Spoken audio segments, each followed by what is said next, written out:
Так, есіңіз кім болды аға? Берік. Берік деген ағамыз келіп отыр. Берік деген ағамыз келіп отыр. Міне қазір 10 қолына қанша уақыт болды көтере алмайсыз өзіңізге? Ой, талай болып қалды бір. Примерно 3 жыл болып қалды бір. 3 жыл?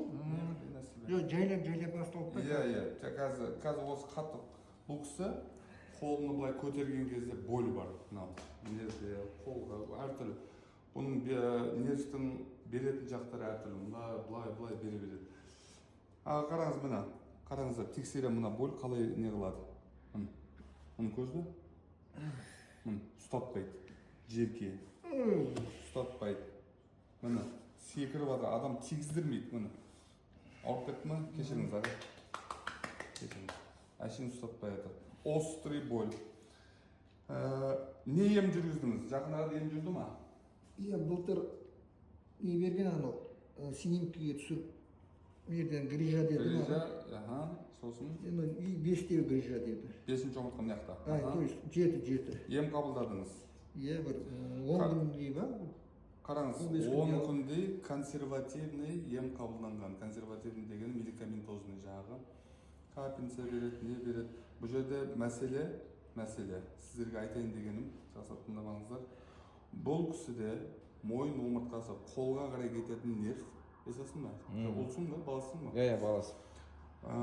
Қолға кететін нерв қысылып қалған. Тағы да қайталап айтам, басқа видеоларын тыңдап қарасаңыздар бәрін түсіндіремін. Ана омыртқаны орнына қоймай, ана қысылып тұрған нервті босатпай, мына қолдағы ауру еш уақытта кетпейді. 10 күн лечение алдыңыз. Мысалы, маған комментариямда адамдар жазып атады, неғып мынандайға бармайды, анаяққа барып емделмейді, анау деп. О жаққа барып емделген кезде консервативный емнің қонатыны бар, қонбайтыны бар, сіздерге айтайын, жақсы түсіндіріп. Не үшін Кассапров дейді? Мынау омыртқаны табиғи жолына орнына қойған екен, ешқандай емнің қажеті жоқ еді. Түсіндің ба? Қазір наглядно көзіңе көрсетіп беремін, әкеңді емдеп. Иә. Братжан, рахмет бауырым деп айтып жүресіз. Кәм төден көтереміз. 3 жылдан бері қиналып жатсыз ба? Ой, көзді 3 жылдан бері қиналып жатсыз ба? Қазір осы жеріңізді емдеп бәрін жазып жіберсе бір қой сойып бересіз ба? Ой, зор бала еді. Осы уақытқа дейін бір 5 қойдың ақшасы кеткен шығар болған. Одан көп кетіп қалды ма? Аяқты тура ұстаймыз. Укол салам, нормально жүріп, қайттан басталып. Ол временно. Мен сізге қазір түбегейлі орнына қойып салып берем, болды. Спокойно. Бос жатамыз. Жаңадан үйреніп жүргендерге айтарым, осы жерде айта кетпесем болмайды. Наглядно көрген нәрсеңізді істемеңіздер, өтініш. Бұл жаңадан бастап отқан Кассапровтарға айтып жатырмын. Бір не то движение адамды салқып қоюы мүмкін. Түсіндіңіз ба? Иә. Анау нелер бар ғой анау? Профессорлар көп қазір. Көріп алып істейтін ше. Бос. Так, ағам мені қараңыз. Бір омыртқаны орнына қойдым. Міне, енді басып жатырмын. Қалай?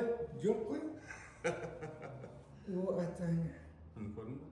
Бір омыртқа қалай рөл ойнап жатыр. Бұл жерге 1000 укол салсаң да, мына эффект ала алмайсың бұзыл. Бір омыртқа, әлі мына жерде істейтін талай омыртқа тұр қазір. Бірақ омыртқаны орнына қойдым, бағана мынандай қанда секіріп жатқан адам, қазір мені шұқып жатырмын қолыммен, міне. Ауру жоқ. Все. Жәріңіз кіріп қалды ма? Мәз болып қалдыңыз ба? Көзіңіз ашылып қалды ма? Тағы айта кететін, құрметті көрермендерім, енді аз да болса подписчиктерім бар деді, құдайға шүкір. Жаңағы анау айтады ғой, 5-6 көрермендерім қараңыздар деп. Мына түбіндегі омыртқаның не только мына жаққа әсері бар. Мына омыртқа жылжып қысылып қалса, миға дұрыс қабылданбайды, түсіндіңіз ба? Азанда тұрған кезде мас болып тұрады. шыңылдап тұрады да. Адам мас болып тұрады. Сосын мына жерге дұрыс қан бармаған екен, адам басына дұрыс қан бармаған екен, тағы да не бармайды? кислород бармайды. Кислород бармайды. Кислород қанмен бірге жүреді, есіңде болсын. Кислород бармағаннан кейін басқа ол головокружение болады. Көздің алдында туман болады, жаңа бұлдырап жүреді адам, анық чисто көрмейді, түсіндіңіз ба? И периодически жүрген кезде моментально жаңағы бір-екі секундқа басып айналып кетеді былай адамнан. Құлап қалайын деп. Түсіндіңіз ба? Иә. Бәрінде болса ол көп, оның несі көп. Мынау былайына сызық болып, мына миына қарай ауыратындар бар, көзі де ауыртады. Түсіндіңіз ба? И мойын омыртқасы қысылғаннан көп адамдарда мұрын бітеліп қала береді. Өйткені неге? Басқа қарай кровообращение нормально, кровоснабжение нормально болмағаннан кейін, түсіндіңіз ба? Қан айналмаған жерде әр уақытта проблема. Түсіндіңіз ба? Рахат болып қалды ма? Кән, бисмилля. Спокойно. Бос жата береміз. Молодец.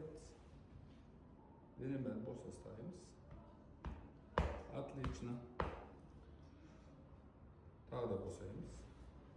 Мынау сырттан қарағанға адамдарға оңай көрінеді да, бұл мен істеп жатқанымда. Соны біреулер қайталап, мен талайын көрдім, қайталап істеймін деп. Адамды майып қоймаңыздар, өтініш сіздерден. Бұл мен қазір істеп жатқан зат, бұл менің неше жылдық тәжірибем. Сол үшін мен сіздердің көзіңізге оңай көрінуі мүмкін. Өйткені қай жерге адамдар айтады, мынау ұрған, анау зиян, мынау зиян, ол айта берсін. Әрине мен барлық костоправтарды құптамаймын. Арасында мықтылары бар и дундуктары да бар. Олар дундук деп айтамын мен. Бос. Кетті. Все, бос. Денем бәрін бос оставимыз. Мысал үшін қарап, мына легкий движениемен омыртқалар орнына түсті қазір.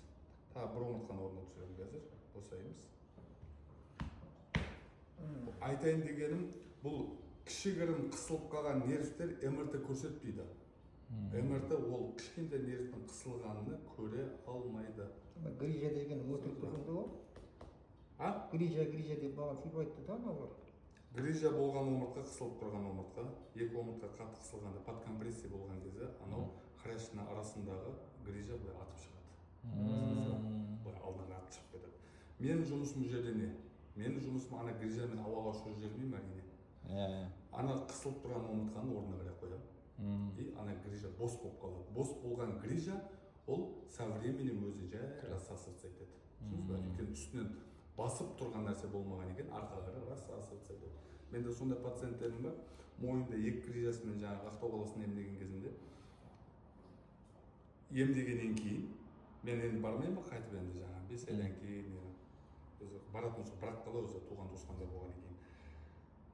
Ана кісі енді любопытный ғой, енді өзінің денсаулығы ғой. Бұрынғы МРТ-сімен жаңағы маған келетін кезде жаңадан тағы МРТ-ға түскен да, түсіндіңіз ба? Анау 4 миллиметрдің, 4,5 миллиметрдің грижасы, бір жерінде 4,5, бір жерінде 5 мойында. Бәрі протузияға түсіп қалған, түсіндіңіз ба? Біреу 2 миллиметр, біреу 1,1 болып қалған. 1,1 или 1,2 есімде жоқ. В общем, протузия ол незначительный болды, онымен сен 100-ге дейін барасың онымен. Егер мойынды занимация етіп вообще жоқ кетеді. Түсіндіңіз ба, аға? Менің жұмысым сол омыртқаны босатып, қысылып тұрған нервтерден босату. Міне, мына полный орнына келді, мына полный орнына келді. Қараңыз аға, жақсылап қараңыздар. Міне қолымды ұстап жатырмын, ал шұқып тұрып басып жатырмын. Енді ауру бар ма? Мұны басқан кезде даже адамды арқа қарай сырып жіберемін бойына. Ауру жоқ. Ал мына жер қалай? Бағана бүйтіп ұстаған не қылып аунап кетіп жатыр. Міне осылайша мына орнына қарай қойылады. Аға, сіз бетіңізбен емес, мына арқаңызбен сыра түсасаңыз камераға қарамай. Былай, түсасаңыз. Көтерсеңіз. Тұрайын ба? Иә, тұрсаңыз, арқаға қарап тұрыңыз. Қана, енді қолыңызды көтеріңіз. Қалай, нормально болып қалдың ба? Сәл мектеп бар мектеп.